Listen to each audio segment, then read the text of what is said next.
Merci de regarder votre télévision et bienvenue à ce nouveau numéro de votre magazine.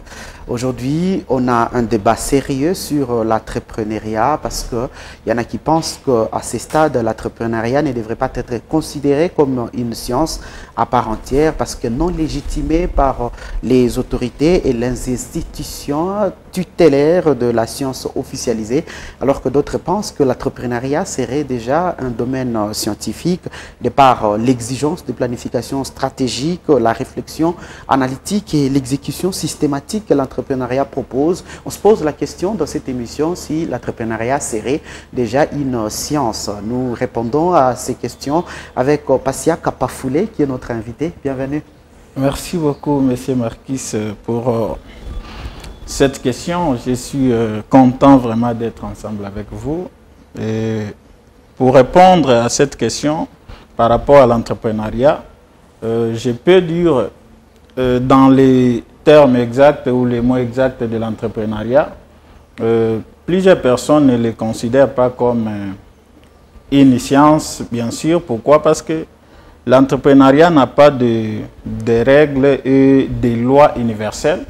L'entrepreneuriat est plus que sur l'approche pratique de la vie de la population ou des personnes qui pratiquent ça. Nous pouvons parler de ça comme une expérience personnelle, ouais, une expérience personnelle ou une approche qui est tellement pratique à la vie ou dans les termes de la science, on peut dire aussi que l'entrepreneuriat a des méthodes et des lois qui sont selon les pays, je peux dire. Mais à ce stade, on voit comment est-ce qu'on a même certains cours dans lesquels l'entrepreneuriat occupe une place de choix en tant que chapitre, en tant que partie. Oui. Dans certaines institutions, aujourd'hui, on a même l'entrepreneuriat comme filière, oui, comme domaine. Oui. On a l'entrepreneuriat comme tout un cours à part entier. On se pose des questions, justement. Oui, on peut accepter cela qu'on peut donner l'entrepreneuriat comme un cours, parce que quand on parle de la science, on voit l'entrepreneuriat, c'est pas comme la physique ou la chimie, qui est comme une science exacte et universelle. Parce que dans l'entrepreneuriat, on ne peut pas comparer comme dans la mathématique, on dit 1 plus 1 égale 2, universellement parlant, c'est logique. Ouais. Mais l'entrepreneuriat, ce n'est pas ça le cas. L'entrepreneuriat, c'est une approche qui est personnelle aussi et une expérience personnelle par rapport au milieu, par rapport au vécu des choses et par rapport aussi à la vision de l'évolution du monde que nous sommes quotidiennement ensemble avec l'entrepreneuriat. Oui, mais donc, on peut dire donc à ce stade que les exigences de planification stratégique, par exemple, ne sont pas à généraliser, ce ne sont pas universelles. Ça dépend des contextes de chaque pays, de chaque domaine dans lequel on entreprend. Évidemment, c'est comme ça qu'on parle même de... Parce que vous allez trouver que dans l'entrepreneuriat, c'est plus de l'expérience du milieu. Vous ne pouvez pas entreprendre comme de la même façon avec les Européens. Ouais. C'est difficile. La réalité et la nôtre, c'est tellement différent. Ouais. C'est pour cela qu'on ne peut pas mettre des lois et des règles universelles par rapport à l'entrepreneuriat. C'est juste cette petite différence avec la science qui est exacte. Et donc l'entrepreneuriat n'est pas une science. À quelque sorte, je peux dire que ce n'est pas une science. Oui. Mais c'est une approche de la vie pratique. Oui. Oui. Parfait. Alors, vous avez écrit Voyage vers la résilience et la discipline financière sur le trading forex et le développement personnel. Oui. C'est votre livre édité ici à Lubumbashi chez Mediapol. On aimerait d'abord comprendre ce que ça signifie déjà ces titres. Voyage vers la résilience et la discipline financière sur le trading forex et le développement personnel. Ça signifie quoi? Voilà, merci beaucoup, M. Marquis, pour cette question. Le livre sur la résilience, Voyage vers la résilience et la discipline financière, c'est vraiment un sujet qui est capital par rapport à la discipline de la finance ou de l'argent. Maintenant, quand je parle de la résilience, on voit ce que l'homme est appelé à faire avec les traumatismes de la vie, les traumatismes de l'argent, parce que tout le monde par rapport à l'argent sont traumatisés à quelque sorte. C'est pour cela que nous avons intitulé la résilience et la discipline financière, ainsi que les leçons aussi sur le trading forex et le développement personnel. Et c'est quoi déjà le trading forex? Le trading forex n'est rien d'autre que les commerces de devises. C'est ça le trading forex, c'est ça en anglais, les commerces de devises.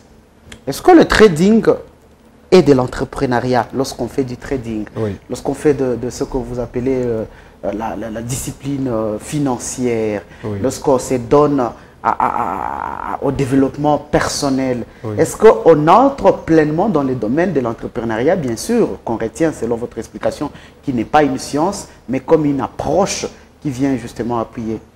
Évidemment, quand on parle du trading forex, c'est déjà le commerce des devises. Comme étant le commerce des devises, on va directement à l'entrepreneuriat. Parce que l'homme est appelé à évoluer ou à pratiquer des commerces, des devises, comme des cambistes, ce sont les entrepreneurs. Parce qu'on ne les a pas peut-être enseigné ça à l'université, mais ils ont compris que la vie, notre réalité de la vie nous exige d'entreprendre ou de faire des commerces. Et voilà, le trading forex, on peut dire, c'est lui qui pratique le trading forex. Et d'office, il est aussi un entrepreneur. Oui, parce qu'il pratique l'entrepreneuriat déjà. Et l'exigence pour pratiquer cet entrepreneuriat, ce trading personnel, c'est être aussi à mesure de se développer personnellement. Évidemment, quand on parle d'abord du développement personnel, là on regarde des croyances limitantes. L'homme est appelé à sortir de ces croyances limitantes-là qui lui bloquent. Parce que plusieurs personnes ont... je peux parler de l'exemple à notre enfance. On peut nous dire non, c'est pas bien d'aimer l'argent, c'est pas bien de faire ceci.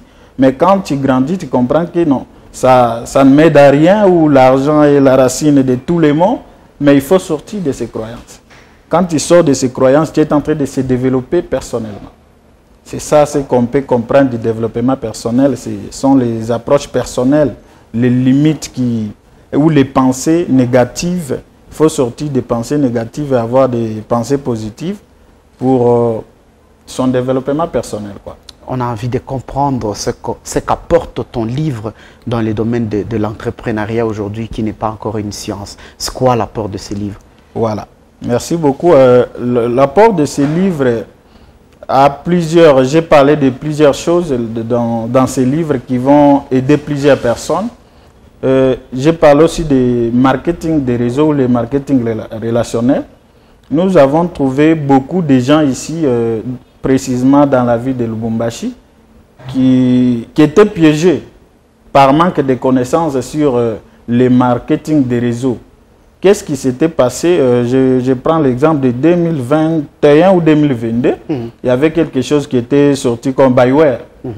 Plusieurs personnes ont perdu l'argent. Ouais. Moi, je ne regrette pas, ils ont perdu l'argent, c'est par manque de connaissances. Parce que sur le marketing des réseaux, là-bas, nous allons trouver, il y a les systèmes. Ça, quand Buyware était venu, plusieurs personnes qui m'ont contacté, comment tu vois ça? J'avais dit, il n'y a rien d'autre qu'un système pyramidal qui a un début et une fin. C'est sous forme de pyramide comme ça. Ça commence et ceux qui viennent avant, ils vont gagner, mais ceux qui vont venir après, ils vont perdre.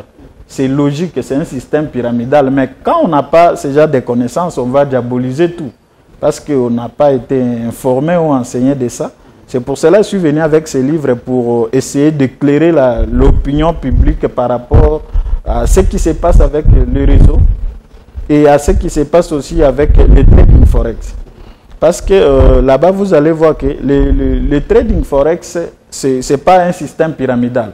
Là, c'est l'échange, c'est le commerce décentralisé qui se fait avec les intervenants des banques, les institutions et les indépendants comme nous. Moi, je suis un indépendant, je pratique le trading. Je n'ai pas besoin d'appeler quelqu'un pour les pratiquer. Non, moi-même, je peux les faire.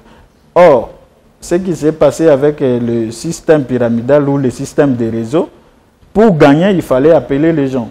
Quand vous les appelez, vous mettez votre argent, fort autant la pyramide évolue, ça diminue. Dès que ça atteint les sommets, automatiquement, l'application se ferme. Mais les gens ne sont pas informés de ça. C'est pour cela que je suis venu avec ce livre pour essayer d'éclairer l'opinion.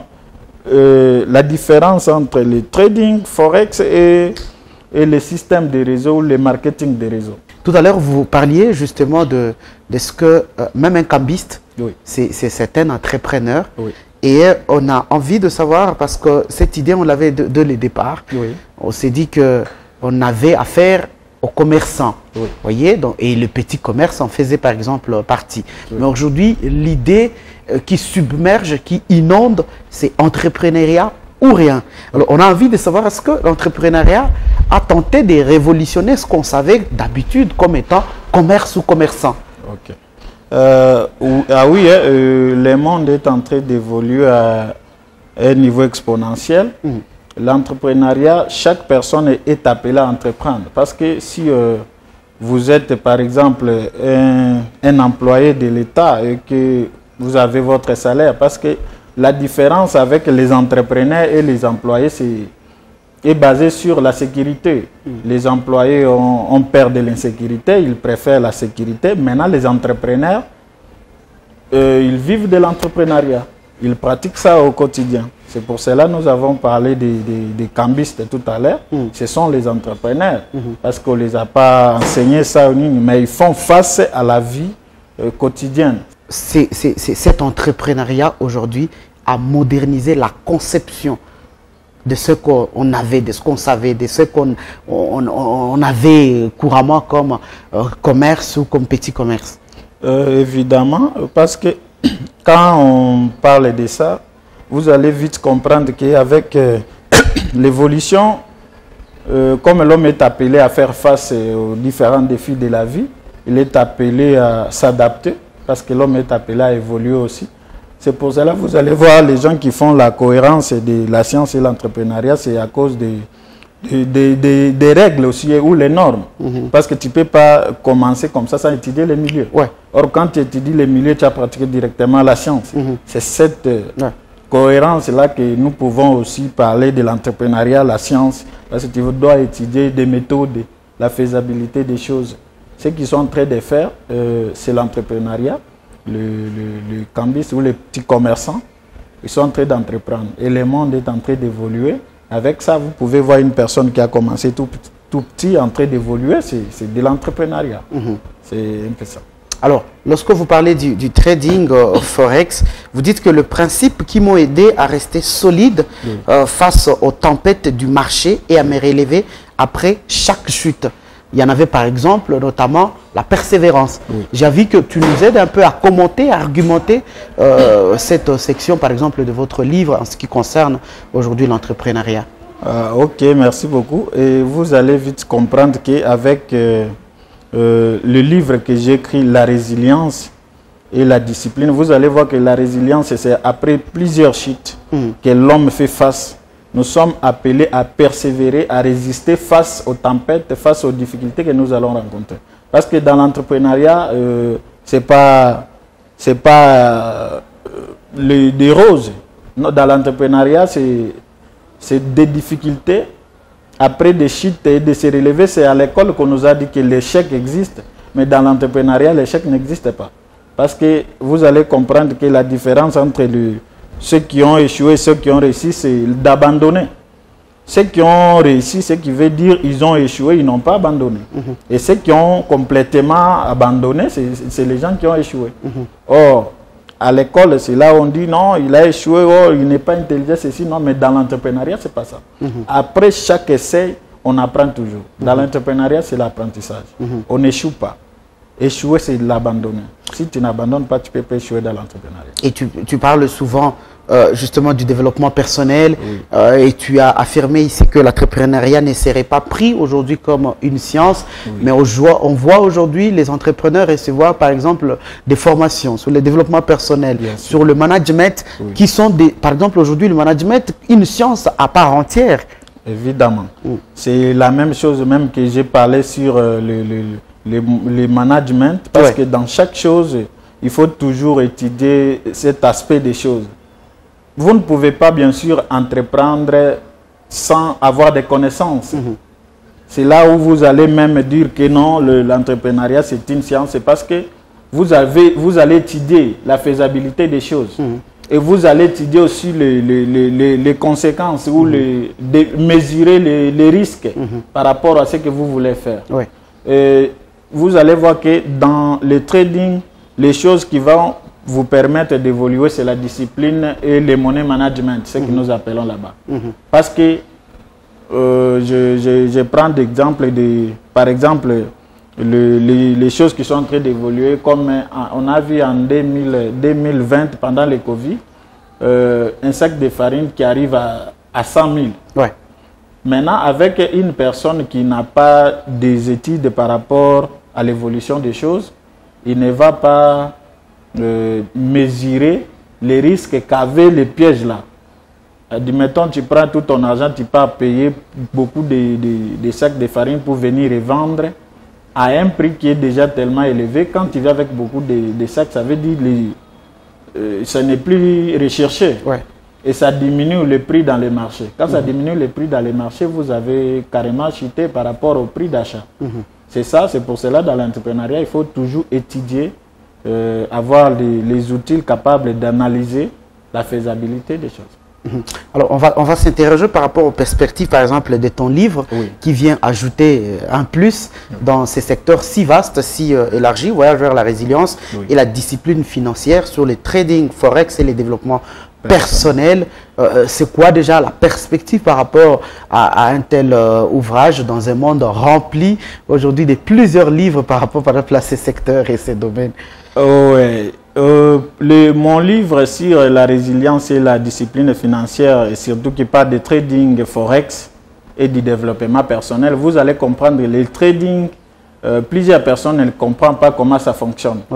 Dans le trading, tel que je viens de le dire, que c'est le commerce des devises, qu'est-ce qui se passe? Dans le trading, nous faisons face au pouvoir d'achat et de l'offre et de la demande. Dans le trading, nous avons les intervenants. J'ai souligné ici en disant que c'est le marché décentralisé, que tout le monde peut pratiquer. Nous avons les intervenants comme des banques. Nous avons des banques, nous avons des grandes institutions et les indépendants, comme nous. Avec le trading, vous allez voir qu'avec votre compte propre, vous êtes en mesure de participer dans l'échange du marché en étant chez vous. Vous n'êtes pas obligé toujours d'être au bureau, de ceci, même à la maison, vous pouvez les pratiquer. Mais nous avons là-bas les intervenants conscients et inconscients. Les intervenants conscients, nous avons des banques, ils les font d'une manière consciente. Nous avons des cambistes, les cambistes aussi font d'une manière consciente les trading. Et aussi, nous avons les institutions qui les font aussi d'une manière consciente. Et il n'y a que la population qui peut le faire d'une manière inconsciente. Je prends par exemple une personne qui vient avec 100 $ pour changer aujourd'hui. On lui dit non, et 100 $ c'est à 280 000. On lui donne les 100 $ et la personne part. Et puis la personne se voit que non, je n'ai pas utilisé l'argent changé, je n'ai pas récupéré les 100 $. Quand tu viens, ce n'est pas le même prix qu'on t'avait changé que tu vas remettre. Et le cambiste là, il a fait d'une manière consciente. Mais toi, qui es venu juste échanger, ça ne t'inquiète pas parce que tu n'as pas fait pour gagner. Tu as juste échangé peut-être pour payer quelque chose.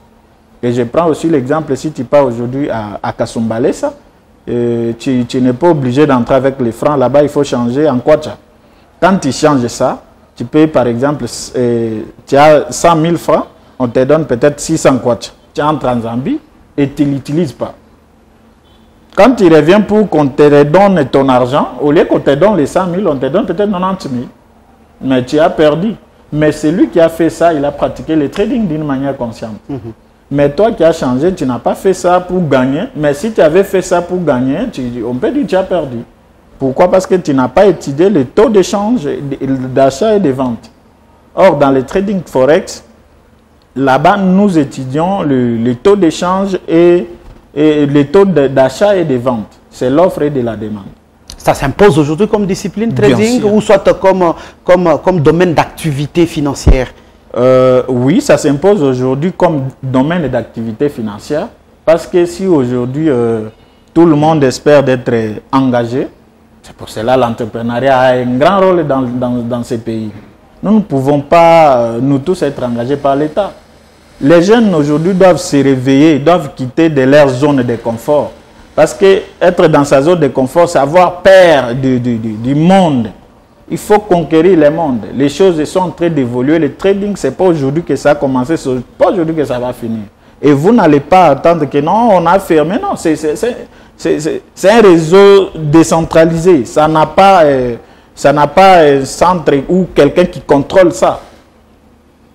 Vous voyez? Donc, chacun de nous peut pratiquer ça à ne pas espérer seulement l'État. Tu peux pratiquer ça chez toi, tu peux pratiquer partout, même le banquier le font, mais on ne peut pas commencer à dire à tout le monde.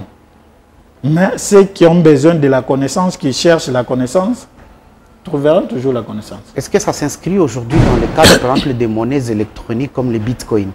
Voilà. Voilà un bon aspect que vous venez d'évoquer. Oui, ça s'installe aujourd'hui. Le trading a commencé il y a tellement longtemps, il y a des décennies. Le bitcoin que vous venez d'évoquer, qu'est-ce qui m'a fait que je puisse entrer dans ces domaines avec mes deux pieds? C'est à cause des bitcoins là que vous venez de citer. C'était en 2020, pendant les confinements. Il y avait une dame qui nous avait proposé de payer les bitcoins. Mais nous, on n'avait pas de connaissances sur ça. J'ai dit, les bitcoins d'abord, c'est quoi? Oh, ce sont des monnaies électroniques. Mais monnaie électronique, qu'est-ce qu'on va faire avec ça? Les bitcoins, à ce temps-là, si vous vérifiez, ça avait un prix très bas. Elle nous avait demandé de payer même pour $10. Si vous avez peur, vu que nos parents ne nous ont pas appris d'entreprendre ou d'investir, on avait peur, on avait dit non, vous voulez nous voler l'argent, ceci, cela. Mais arrivé en 2021, j'avais déjà la connaissance sur le trading forex. C'est là où j'ai croisé le bitcoin. J'ai dit quoi? Ce temps-là, 2020, le bitcoin devrait être même à 0, quelque chose de dollars. Arrivé en mai 2022, un bitcoin est quitté d'un prix très faible à 64 000 $. Je me suis dit, waouh, par manque de connaissances, comme la Bible le dit, mon peuple périt faute de connaissances. Et j'étais aussi au campus, toujours en 2020 là, il y avait les choses que vous avez entendues, le My God de rêve. On avait investi dans ça et on avait perdu l'argent, pas pour perdre, mais par manque de connaissances. Qu'est-ce qui s'était passé? Moi, j'avais investi, par exemple, j'avais investi $100. Et chaque fin de la journée, tu as 2,5 $ chaque jour. Mais c'était pour nous vraiment le paradis. On a dit, waouh. Maintenant, moi, la question que je me posais, je me disais, les gens là, qu'on donnait notre argent, faisaient quoi avec ça? Sans le savoir que les gens là étaient de pratiquer le trading. Mais les gens aujourd'hui peuvent diaboliser ça. Moi, j'ai compris, j'ai étudié, j'ai compris que non, les gens là n'avaient pas commis d'erreur en partant ou en quittant de notre pays. Ce sont des banques. Parce que vous allez voir que les banques, ils ont une marge de pourcentage très faible. Vous pouvez investir $1000 et on vous dit à la fin du mois, vous aurez peut-être 2% de votre investissement. Or, dans le trading, ce n'est pas le cas. On vous dit non, c'est journalier, vous avez peut-être 2% de votre investissement. Si vous investissez $1000, vous aurez autant chaque jour. Mais à la banque, ce n'est pas le cas. Maintenant, les teneurs des banques, ils ont dit, ouais, les gens peuvent nous arracher les marchés. Ils ont porté les gens là des plaintes. Comment nous payons des taxes? Il y a celui qui promet des rêves, c'est ça le terme qu'ils utilisaient aux gens, ceci, cela. Mais les gens, nous, on voyait ça, on gagnait ça, on vivait de ça. On n'avait pas vu les mal dans ça. Mais des banques ont porté plainte à ça. Vu que c'est le pouvoir dans ces pays, si vous avez plus, vous pouvez aussi faire étouffer les autres. Ouais. C'est pour cela qu'on a fait étouffer les gens là qui étaient venus avec le My God de rêve. Ils ont fermé ça. Aujourd'hui, les gens sont en train d'ingérer ça, mais il faut étudier. comprendre qu'est-ce qui s'est passé. C'est une hypothèse. Moi, je m'étais donné comme une hypothèse, étudier qu'est-ce qui s'est passé, quelles sont des conséquences, pourquoi les gens l'avaient fermé, pourquoi on n'avait pas continué avec ça. C'est pour cela que j'ai étudié, j'ai compris, non. Vous n'avez pas besoin de donner votre argent à quelqu'un, vous pouvez vous-même le faire. Donc, le trading est un domaine de l'entrepreneuriat, incontestablement par là, mais l'entrepreneuriat à son niveau le plus élevé n'est pas une science à part entière et comme telle. Oui, oui. Le trading, vous allez comprendre que personne ne peut pas pratiquer ça sans être un entrepreneur.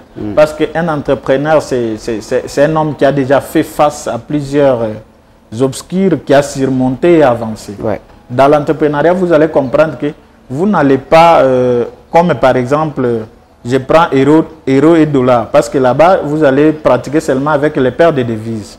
Je prends par exemple l'euro et le dollar. Un euro s'échange à 1,1 dollar. Vous ne pouvez pas venir vous imposer, dire que non, je ne veux pas que ça s'échange à 1,1 dollar, ça doit s'échanger 1 euro à 2 dollars. Non. Vous allez suivre la tendance du marché. C'est là où vous allez comprendre que dans toute chose, il faut étudier la tendance du marché. Parfait. Donc, le trading, c'est de l'entrepreneuriat, mais l'entrepreneuriat n'est pas la science. Évidemment. Merci. C'est ça. Merci beaucoup, Patient, pour avoir échangé avec nous et surtout de nous avoir présenté votre livre « Voyage vers la résilience et la discipline financière » sur les trading forex et les développements personnels. Merci beaucoup, Monsieur Marquis. C'est ça que j'appelle à la population d'être tellement éveillée, de ne pas diaboliser tout. À chaque événement qui arrive, il faut étudier les pour et les contre, la faisabilité, pourquoi cela est sorti, pourquoi cela marche comme ça, pour comprendre. Il ne faut pas être comme, comme on appelait les gens de la rue. Tu prends quelque chose sans étudier, sans analyser, tu diabolises ça. Il faut étudier toujours les pour et les contre des choses. Le marketing des réseaux a sa part, le trading a sa part. Si quelqu'un vient vous demander d'investir, il faut toujours demander, c'est un système pyramidal. Parce que quand vous voyez déjà, il y a l'histoire de parrainage, sachez bien que c'est un système pyramidal qui aura un début et une fin. Or, dans le trading, ça va finir uniquement quand chaque pays va s'autosuffire. Parce que c'est les échanges qui se font avec des monnaies étrangères. Tant que nous dépendons toujours, nous travaillons toujours dans cette demande de l'offre, nous serons toujours obligés de pratiquer le trading. Merci. Merci beaucoup, monsieur. Merci. Je rappelle que votre livre est publié chez Mediapol, ici à Lubumbashi, et que de l'émission retient que le trading, c'est de l'entrepreneuriat, mais l'entrepreneuriat n'est pas encore installé comme une discipline à part entière, comme une discipline totale. Merci aussi à vous de nous avoir regardé, d'avoir suivi cette émission que vous pouvez retrouver sur notre plateforme YouTube Arc-en-Ciel RTV officiel. Au revoir au prochain numéro de votre magazine.